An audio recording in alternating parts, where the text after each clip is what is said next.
ಸ್ಮಶಾನದಲ್ಲಿ ಬಿದ್ದಿದ್ದ ಸುಮಿತ್ರಾ ಎಂಬ ಮಹಿಳೆಯ ಶವ ಇದ್ದಕ್ಕಿದ್ದ ಹಾಗೆ ಜೀವಂತವಾಗತ್ತೆ ಹಾಗೂ ನಾನು ಭೂಮಿಯಿಂದ ಮೇಲೇರಿದೆ ಎಂದು ಗುಣಗುತ್ತಾ ಇರತ್ತೆ.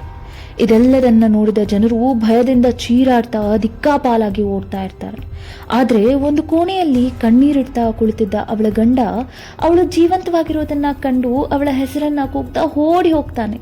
ಅವನು ಖುಷಿಯಿಂದ ಅವಳನ್ನ ಅಪ್ಕೊಳ್ಳೋದಕ್ಕೆ ಮುಂದಾಗ್ತಾನೆ.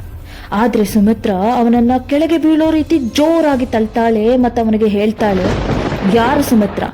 ನಾನು ಯಾವ ಸುಮಿತ್ರಾನೂ ಅಲ್ಲ, ನಾನು ಶಿವ ತ್ರಿಪಾಠಿ.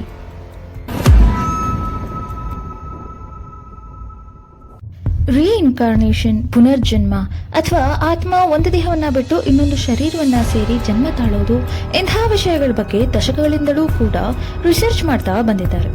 ಆದರೆ ಇದಕ್ಕೆ ಸಂಬಂಧಿಸಿದ ಪ್ರತಿಯೊಂದು ಕೇಸ್ಗಳಲ್ಲೂ ಕೂಡ ಒಂದೊಂದು ಹೊಸ ಒಗಟುಗಳನ್ನ ಬಿಡಿಸ್ತಾರೆ ಹಾಗೂ ಹೊಸ ದಾರಿಯನ್ನ ಗೋಚರಿಸುವಂತೆ ಈ ಕೇಸ್ಗಳು ಮಾಡುತ್ತವೆ.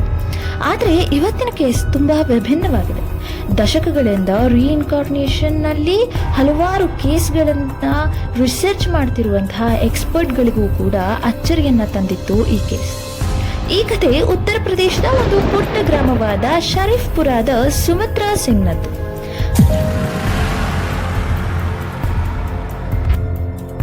16 ಜುಲೈ 1985 ಬೆಳಗ್ಗೆ 16 ವರ್ಷದ ಸುಮಿತ್ರಾ ತನ್ನ ಗಂಡನ ಹತ್ರ ಅವಳ ಸಾವಿನ ಬಗ್ಗೆ ಒಂದು ಭವಿಷ್ಯವನ್ನ ನುಡಿತಾಳೆ.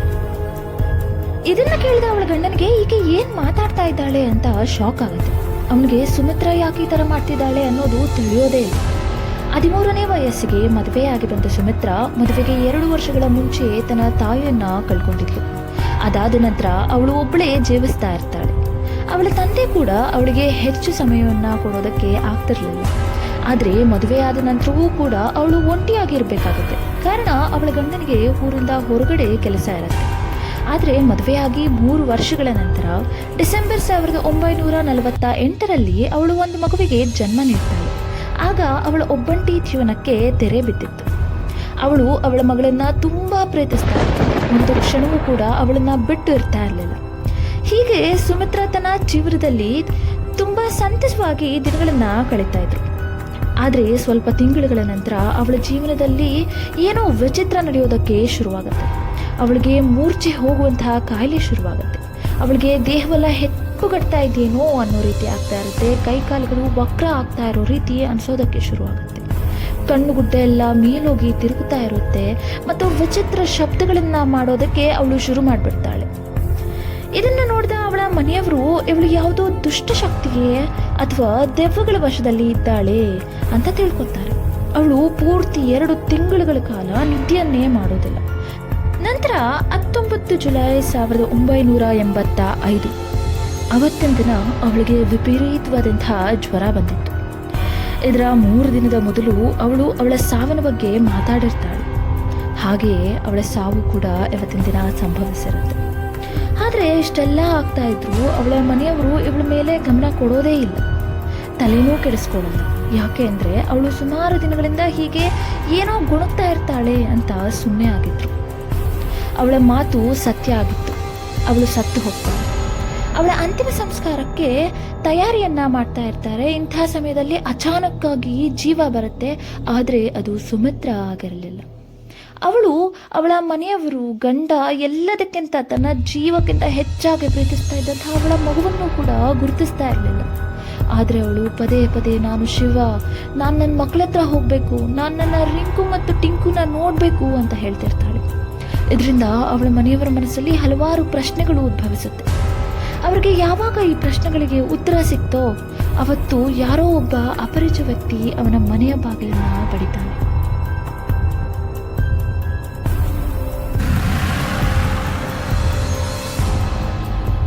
ಅಕ್ಟೋಬರ್ 1985 ಅವರ ಮನೆಗೆ ಬಾಗಿಲಿಗೆ ಬಂದಂತಹ ಒಬ್ಬ ವ್ಯಕ್ತಿ ತುಂಬಾ ವಯಸ್ಸಾಗಿತ್ತು ಹಾಗೂ ಅವರ ಕೈಯಲ್ಲಿ ಒಂದು ಪುಸ್ತಕವನ್ನ ಹಿಡ್ಕೊಂಡು ನಿಂತಿದ್ರು.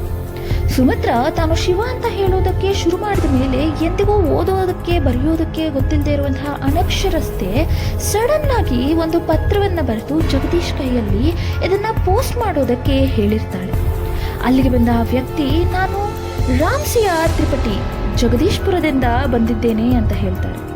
ಇದನ್ನ ಕೇಳಿ ಮೂಲೆಯಲ್ಲಿ ಕುಳಿತಿದ್ದ ಸುಮಿತ್ರಾ ಓಡೋಡಿ ಬರ್ತಾಳೆ ಹಾಗೂ ಆ ವ್ಯಕ್ತಿಯನ್ನು ನೋಡಿ ಗಟ್ಟಿಯಾಗಿ ಅಪ್ಕೋತಾಳೆ. ಅದನ್ನು ನೋಡಿದ ಜಗದೀಶ್ನಿಗೆ ಮಾತ್ರವಲ್ಲ, ಆ ವ್ಯಕ್ತಿಗೂ ಕೂಡ ಆಶ್ಚರ್ಯವಾಗಿತ್ತು. ಆ ವ್ಯಕ್ತಿ ಸುಮಿತ್ರಾಳನ್ನ ದೂರ ತಳ್ಳಿ, ಯಾಕೆ ಹೀಗೆ ಮಾಡ್ತಿದ್ದೀರಾ, ನೀವು ಯಾರು ಅಂತಾನೆ ನಂಗೆ ಗೊತ್ತಿಲ್ಲ ಅಂತ ಹೇಳ್ತಾನೆ.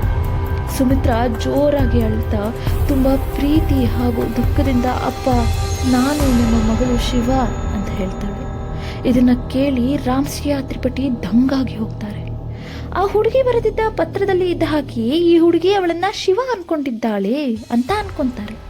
ನಂತರ ಅವಳನ್ನ ಪರೀಕ್ಷೆ ಮಾಡೋದಕ್ಕೆ ಅವಳ ಕೈಗೆ ಒಂದು ಪುಸ್ತಕವನ್ನ ಕೊಡ್ತಾರೆ. ಅದರಲ್ಲಿ ಅವರ ಅಷ್ಟೂ ಪರಿವಾರದ ಮಂದಿ ಇರ್ತಾರೆ. ನೀನು ಶಿವ ಆಗಿದ್ದಲ್ಲಿ ಇವರ ಹೆಸರುಗಳನ್ನ ಹೇಳು ಅಂತಾರೆ. ಆ ಪುಸ್ತಕವನ್ನ ನೋಡಿದ ಸುಮಿತ್ರಾ ಇದ್ದಕ್ಕಿದ್ದ ಹಾಗೆ ಒಬ್ಬ ವ್ಯಕ್ತಿಯನ್ನ ತೋರಿಸಿ, ಇವನೇ ನನ್ನ ತಲೆಗೆ ಹೊಡೆದಿತ್ತು, ಇವನೇ ನನ್ನನ್ನ ಕೊಂದದ್ದು ಅಂತ ಹೇಳ್ತಾಳೆ.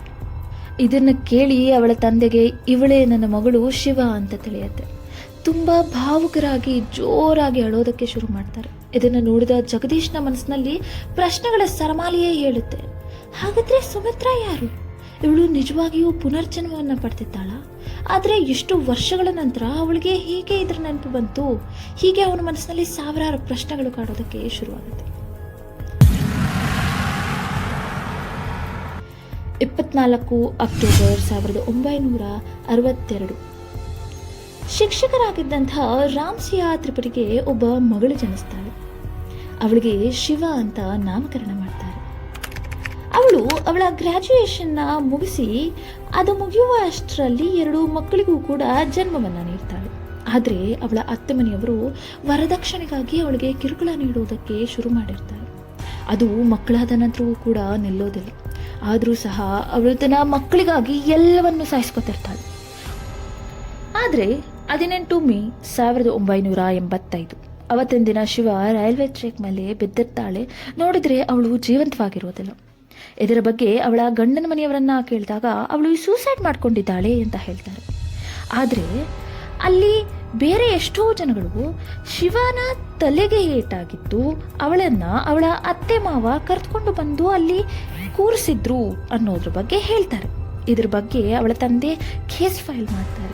ಆದರೆ ಅವರ ಮಾತಿಗೆ ಕಿಂಚಿತ್ತೂ ಬೆಲೆ ಕೊಡದಂತಹ ಪೊಲೀಸರು ಶಿವಾಳದ್ದು ಸೂಸೈಡ್ ಆಗಿದೆ ಅಂತ ಹೇಳಿ ಆ ಕೇಸನ್ನು ಕ್ಲೋಸ್ ಮಾಡ್ತಾರೆ. ಇದರೊಂದಿಗೆ ಶಿವಾಳ ನಿಜವಾದ ಸಾವಿನ ಸತ್ಯವೂ ಕೂಡ ಮುಚ್ಚಿ ಹೋಗುತ್ತೆ. ಆದರೆ ಸುಮಿತ್ರಾಳ ಮಾತಿನ ಆಧಾರದ ಮೇಲೆ ಅವಳ ತಂದೆ ಮತ್ತೊಮ್ಮೆ ಈ ಕೇಸನ್ನು ರೀಓಪನ್ ಮಾಡಿಸೋದಕ್ಕೆ ಶುರು ಮಾಡ್ತಾರೆ. ಆದರೆ ಪೊಲೀಸರು ಇವರ ಮಾತನ್ನ ಪರಿಗಣಿಸೋದಿಲ್ಲ. ಆದರೆ ಶಿವಾಳ ಕೇಸ್ ಮೀಡಿಯಾಗಳಲ್ಲಿ ಒಂದು ದೊಡ್ಡ ಸುದ್ದಿ ಆಗುತ್ತೆ. ಆದರೆ ಇದರ ಮತ್ತೊಂದು ದೊಡ್ಡ ಪ್ರಶ್ನೆ ಅಂದರೆ ಸುಮಿತ್ರಾಳ ವಯಸ್ಸು. ಸುಮಿತ್ರಾ 1968ರಲ್ಲಿ ಜನಿಸಿರ್ತಾರೆ. ಅಂದರೆ ಶಿವ ಜನಿಸಿದ 4 ವರ್ಷಗಳ ನಂತರ. ಅಂದರೆ ಶಿವ ಇದ್ದಾಗಲೇ ಸುಮಿತ್ರಾ ಕೂಡ ಹುಟ್ಟಿತು. ಹಾಗಾದರೆ ಇದು ಪುನರ್ಜನ್ಮ ಹೇಗಾಗುತ್ತೆ? ಇದರ ಮೇಲೆ ಇಡೀ ದೇಶದ ಎಲ್ಲ ನ್ಯೂಸ್ ಚಾನೆಲ್ಗಳಲ್ಲೂ ಕೂಡ ಡಿಬೇಟ್ ಶುರುವಾಗುತ್ತೆ. ಇದ್ರ ಬಗ್ಗೆ ಹಲವಾರು ಜನ ಹಲವಾರು ರೀತಿಯಾಗಿ ಹೇಳ್ತಾರೆ. ಕೆಲವೊಬ್ರು ಇದು ಭೂತ ಪ್ರೇತಗಳ ಆಟ ಅಂದರೆ, ಮತ್ತೆ ಕೆಲವರು ಅವಳಿಗೆ ಯಾವುದೋ ಮೆಂಟಲ್ ಡಿಸಾರ್ಡರ್ ಇದೆ ಅಂತ ಹೇಳ್ತಾರೆ. ಇದರ ಮೂಲಕ ಸುಮಿತ್ರಾ ಹಾಗೂ ಅವಳ ಮನೆಯವರನ್ನ ಫ್ರಾಡ್ ಅಂತ ಸಾಬೀತು ಮಾಡೋದಕ್ಕೆ ಶುರು ಮಾಡ್ತಾರೆ. ಕೇವಲ ಅವಳ ವಯಸ್ಸಿನ ಆಧಾರದ ಮೇಲೆ ಇವರ ಯಾವ ಮಾತಿಗೂ ಕೂಡ ಬೆಲೆ ಸಿಗೋದಿಲ್ಲ. ಇದರಿಂದಾಗಿ ಪ್ರತಿಯೊಬ್ಬರು ಕೂಡ ಒಂದೇ ಒಂದು ಪ್ರಶ್ನೆಗೆ ಉತ್ತರವನ್ನ ಕಂಡುಹಿಡ್ಕೊಳ್ಳೋದಕ್ಕೆ ಸಾವಿರಾರು ರಿಸರ್ಚ್ಗಳನ್ನ ಮಾಡ್ತಾ ಇರ್ತಾರೆ, ಡಿಬೇಟ್ಗಳನ್ನ ಮಾಡ್ತಾ ಇರ್ತಾರೆ. ಅದು ಏನು ಅಂತ ಅಂದ್ರೆ, ಇವಳಿಗೆ ಆಗಿರೋದು ಪುನರ್ಜನ್ಮಾನ ಅಥವಾ ಬೇರೆ ಇನ್ನೇನೋನಾ?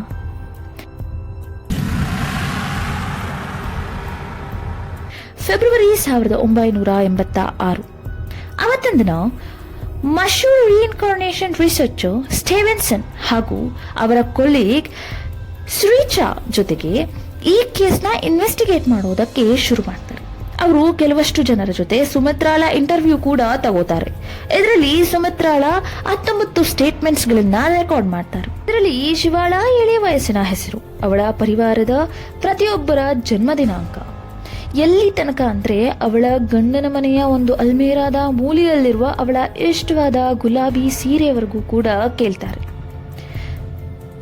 ಇದೆಲ್ಲವನ್ನ ನೋಡಿ ರಿಸರ್ಚ್ ಮಾಡಿದ ನಂತರ ಸ್ಟೀವೆನ್ಸನ್ ಒಂದು ಸ್ಟೇಟ್ಮೆಂಟ್ ಅನ್ನ ಕೊಡ್ತಾರೆ. ಏನಂದ್ರೆ, ಶಿವ ಹಾಗೂ ಸುಮಿತ್ರಾ ಪರಿವಾರಕ್ಕೆ ಈ ಮೊದಲು ಯಾವುದೇ ರೀತಿಯಾದಂತಹ ಕನೆಕ್ಷನ್ ಇರಲಿಲ್ಲ ಎಂಬುದು, ಹಾಗೂ ಸುಮಿತ್ರಾಳೆ ಶಿವಾಳ ರೀಇನ್ಕಾರ್ನೇಷನ್ ಅಂತ. ಆದ್ರೆ ಮತ್ತೆ ಇನ್ನೊಂದು ಪ್ರಶ್ನೆ ಹುಟ್ಕೊತ್ತು. ಶಿವ ಒಂದು ನವಜಾತ ಶಿಶುವಾಗಿ ಜನಿಸದೆ ಒಬ್ಬ ಸತ್ತ ಮಹಿಳೆಯ ಪುನರ್ಜನ್ಮದಿಂದ ಹೇಗೆ ಬಂದ? ಇದಕ್ಕೆ ಉತ್ತರ ಜೇಮ್ಸ್ ನ್ಯಾಟ್ಲೋಕ್ನ ಒಂದು ರಿಸರ್ಚ್ನ ಒಂದು ಕಾನ್ಸೆಪ್ಟ್ ಆಗಿರುವಂತಹ ರೀಪ್ಲೇಸ್ಮೆಂಟ್ ರೀಇನ್ಕಾರ್ನೇಷನ್ನಿಂದ ದೊರಕತ್ತೆ. ಇದರ ಪ್ರಕಾರ ಯಾವುದಾದರೊಂದು ಆತ್ಮ ಸತ್ತ ವ್ಯಕ್ತಿಯ ದೇಹಕ್ಕೆ ಸೇರಿ ಅದು ಅವನ ಆತ್ಮವನ್ನು ರೀಪ್ಲೇಸ್ ಮಾಡಿದ್ರೆ ಅದನ್ನು ನಾವು ರೀಪ್ಲೇಸ್ಮೆಂಟ್ ರೀಇನ್ಕಾರ್ನೇಷನ್ ಅಂತ ಹೇಳ್ತೀವಿ. ಇದು ಹೆಚ್ಚು ಕಡಿಮೆ ಪುನರ್ಜನ್ಮದ ರೀತಿಯೇ, ಅಥವಾ ಇದು ಇನ್ನೊಂದು ರೀತಿಯಾದಂತಹ ಪುನರ್ಜನ್ಮ ಅಂತ ಕೂಡ ಹೇಳಬಹುದು. ಆದರೆ ಇದನ್ನು ಕೆಲವೊಬ್ಬರು ಡಿಮೋನಿಕ್ ಪೊಸೆಷನ್ ಥರಾನೇ ಇದೆ ಅಂತ ಅನಿಸಿಕೆಯನ್ನು ಪಡಬಹುದು. ಆದರೆ ಇದು ಅದಕ್ಕಿಂತ ಸಂಪೂರ್ಣವಾದಂತೆ ವಿಭಿನ್ನವಾಗಿದೆ. ಡಿಮೋನಿಕ್ ಪೊಸೆಷನ್ ಅನ್ನ ನೀವು ಗಮನಿಸೋದಾದ್ರೆ ಒಂದು ಆತ್ಮ ಇನ್ನೊಬ್ಬ ಬದುಕಿರುವ ವ್ಯಕ್ತಿಯ ದೇಹಕ್ಕೆ ಸೇರ್ಕೊಳ್ಳುತ್ತೆ ಹಾಗೂ ಅವರ ಆತ್ಮ ಅದೇ ದೇಹದಲ್ಲೇ ಇರುತ್ತೆ. ಆದರೆ ರೀಪ್ಲೇಸ್ಮೆಂಟ್ ರೀಇನ್ಕಾರ್ನೇಷನ್ ನಲ್ಲಿ ಒಂದು ಆತ್ಮ ಇನ್ನೊಂದು ಆತ್ಮದ ಜೊತೆ ರೀಪ್ಲೇಸ್ ಆಗತ್ತೆ. ಇದೇ ಸುಮಿತ್ರಾ ಕೇಸಲ್ಲೂ ಕೂಡ ಆಗಿತ್ತು. ಯಾವಾಗ ಅವಳ ಸಾವಾಗುತ್ತೋ ಆಗ ಅವಳ ಆತ್ಮ ಅವಳ ದೇಹ ಬಿಟ್ಟು ಹೋಗುತ್ತೆ ಹಾಗೂ ಶಿವಳ ಆತ್ಮ ಅದನ್ನ ರೀಪ್ಲೇಸ್ ಮಾಡುತ್ತೆ. ಇದನ್ನ ಹಿಂದೂಯಿಸಂನಲ್ಲಿ ಪರಕಾಯ ಪ್ರವೇಶ ಅಂತ ಕೂಡ ಹೇಳ್ತೀವಿ. ಹಾಗಾಗಿ ರಿಸರ್ಚರ್ ಈ ಕೇಸನ್ನ ರೀಪ್ಲೇಸ್ಮೆಂಟ್ ರೀಇನ್ಕಾರ್ನೇಷನ್ ಯಾವುದೇ ಭೂತ ಪ್ರೇತ ಅಲ್ಲ ಅಥವಾ ಅವಳಿಗೆ ಯಾವುದೇ ಮೆಂಟಲ್ ಡಿಸಾರ್ಡರ್ ಕೂಡ ಇಲ್ಲ ಅಂತ ಹೇಳ್ತಾರೆ. ಆದರೆ ಈ ಕೇಸ್ ರೀಇನ್ಕಾರ್ನೇಷನ್ ಫೀಲ್ಡ್ ಅಲ್ಲಿ ತುಂಬಾ ಪ್ರಾಮುಖ್ಯತೆಯನ್ನ ಹೊಂದತ್ತೆ. ಯಾಕಂತ ಅಂದ್ರೆ ಈ ಕೇಸ್ ಕ್ಲೋಸ್ ಆಗಿ 20 ವರ್ಷಗಳ ನಂತರ ಮತ್ತೆ 2009ರಲ್ಲಿ ಆಂಟೋನಿಯಾ ಮಿಲ್ ಮತ್ತೆ ಅವರ ಕೊಲೀಗ್ ದಿಮಾನ್ ಜೊತೆಗೆ ಸೇರಿ ಮತ್ತೆ ರಿಸರ್ಚ್ ಮಾಡ್ತಾರೆ. ಮತ್ತೆ ಅವರು ಕೂಡ ಇದೇ ವರದಿಯನ್ನ ಪ್ರಕಟಿಸ್ತಾರೆ. ಹಾಗಾಗಿ ಸುಮಿತ್ರಾಳ ಕೇಸ್ ಇಂದಿಗೂ ಕೂಡ ರೀಇನ್ಕಾರ್ನೇಷನ್ ಫೀಲ್ಡಿನ ಮಹತ್ತರವಾದ ಕೇಸ್ ಆಗಿ ಉಳಿದಿದೆ. ಇಂತಹ ಮತ್ತಷ್ಟು ಕಥೆಗಳಿಗಾಗಿ ನಮ್ಮ ಚಾನೆಲ್ ಅನ್ನು ಸಬ್ಸ್ಕ್ರೈಬ್ ಮಾಡಿಕೊಳ್ಳಿ.